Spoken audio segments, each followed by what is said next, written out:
आज हम पढ़ेंगे uses of present perfect tense. तो मैं अपने सारे वीडियोस में धीरे धीरे करके सारे टेंसेस के जो टाइप्स होते हैं वो खत्म कर रही हूँ। तो फिर हमारा इसमें फर्स्ट यूज आता है प्रेजेंट परफेक्ट टेंस का कि to indicate completed activities in the immediate past. हमारी कोई एक्टिविटी जो कंप्लीट हो चुकी है यानी कि कंप्लीटेड एक्टिविटी पर वो इमीडिएट पास्ट में हुई है यानी कि अभी अभी जस्ट हुई है। For example he has just gone out, वो गई, वो अभी अभी गई है। जस्ट गॉन आउट यानी कि वो हमारे इमीडिएट पास्ट में गई है। तो अगर हमारे इमीडिएट पास्ट का हमें कोई एक्शन बताना है, कंप्लीट हो चुकी एक्टिविटी, तो उसको हम प्रेजेंट परफेक्ट टेंस में बताएंगे। नेक्स्ट यूज आता है हमारा to express past action whose time is not given and not defined। हम अपना कोई पास्ट एक्शन बता रहे हैं, पास्ट में हमारे साथ कुछ घटना हुई है या हमें कोई बात याद आ रही है, हम वो बात किसी को बता रहे हैं, तो वो हम प्रेजेंट परफेक्ट में बताएंगे। क्योंकि अगर हमें उसका डिफाइनाइट टाइम नहीं पता होगा, किसी भी तरीके का कोई भी आइडिया नहीं होगा टाइम का, तो उसको हम प्रेजेंट परफेक्ट में बताएंगे। For example, have you read Gulliver's travel.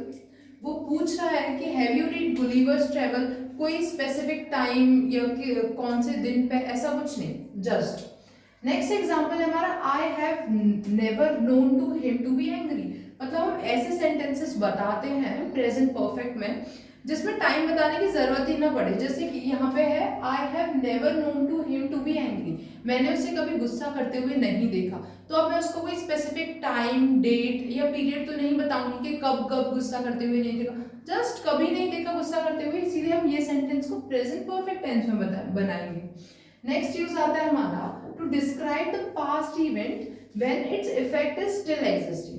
मतलब हमारे पास्ट में कोई घटना घटी है या कोई इवेंट, कोई एक्शन हुआ है, बट उसका इफेक्ट हमारे प्रेजेंट में अभी तक चल रहा है, अभी भी हो रहा है। मैं आपको एग्जांपल से समझाती हूँ। Gopi has eaten all the biscuits. अब यहाँ पे गोपी ने सारे बिस्किट्स खा लिए हैं। गोपी ने सारे बिस्किट्स खा लिए पास्ट में, 1 घंटे पहले। मैं 1 घंटे बाद घर गई, तब तक उसने सारे बिस्किट्स काफी देर पहले खा चुके थे। पर मैं 1 घंटे बाद घर जाके उसे डांटती हूँ कि उसने मेरे लिए क्यों नहीं छोड़े। तो वो पास्ट एक्शन है, बट वो मेरे प्रेजेंट में अभी भी चल रहा है, एग्जिस्ट हो रहा है। तो इसीलिए मैं वो सेंटेंस किस में बोलूंगी, प्रेजेंट परफेक्ट टेंस में। इसका एक और एग्जांपल है I have cut my finger. मतलब मेरी उंगली मैंने काट दी पास्ट में, कट के 1 घंटा हो गया, बट उसका प्रोसेस तो बहुत देर तक चलेगा ना, दर्द तो 2 दिन तक होगा। तो बस नेक्स्ट यूज आता है हमारा to denote an action beginning at some time in the past and continue. आप इस यूज को प्रेजेंट परफेक्ट कंटिन्यूअस के लिए भी यूज कर सकते हैं। सेम यहाँ पे मैं आपको दूसरा टेंस का टाइप भी पढ़ाऊंगी। तो फिर to denote an action beginning at some time, मतलब कुछ टाइम से वो हमारे पास्ट में हमने वो काम शुरू किया था, मैंने असाइनमेंट कंप्लीट करना शुरू किया था और वो मेरे प्रेजेंट में भी कंटिन्यू है। तो वो सेंटेंस को मैं किस में बोलूंगी, प्रेजेंट परफेक्ट टेंस में बोलूंगी। For example, I have known him for a long time. अब मैं उसे अपने पास्ट से अपने प्रेजेंट तक जानती हूँ, तो मैं ऐसा कोई सेंटेंस बोलूंगी तो मैं उसे प्रेजेंट परफेक्ट में बोलूंगी। अब हम लास्ट यूज पे आते हैं अपने। प्रेजेंट टेंस जो पूरा एक टेंस है उसके 4 टाइप्स होते हैं। 2 टाइप्स के मैंने वीडियोस बना के डाल चुके हैं और 2 टाइप्स ये है।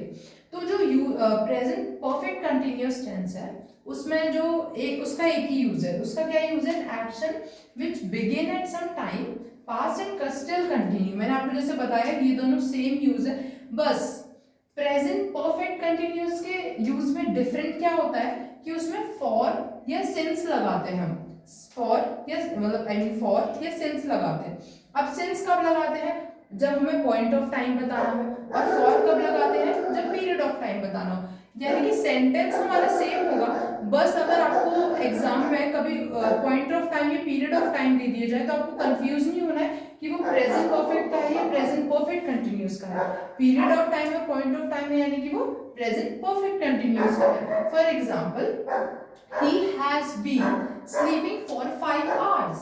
अब यहाँ पे हमने पीरियड ऑफ टाइम बताया है कि वो पिछले 5 घंटे से सो रहा है। हमारा नेक्स्ट एग्जांपल है they have been playing since 4 o'clock। यहाँ पे भी हमने पॉइंट ऑफ टाइम बताया है, देन पीरियड ऑफ टाइम बताया है।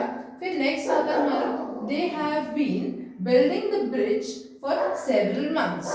तो जब हम पॉइंट ऑफ टाइम या पीरियड ऑफ टाइम बताते हैं तो वो हमारे परफेक्ट कंटिन्यूअस के हो जाते हैं। मैं आपको ये आगे वाले टेंसेस में भी पढ़ाऊंगी कि सारे परफेक्ट कंटिन्यूअस के टेंसेस में हम पॉइंट ऑफ टाइम या पीरियड ऑफ टाइम ही लगाते हैं। Thank you so much, please keep watching us video.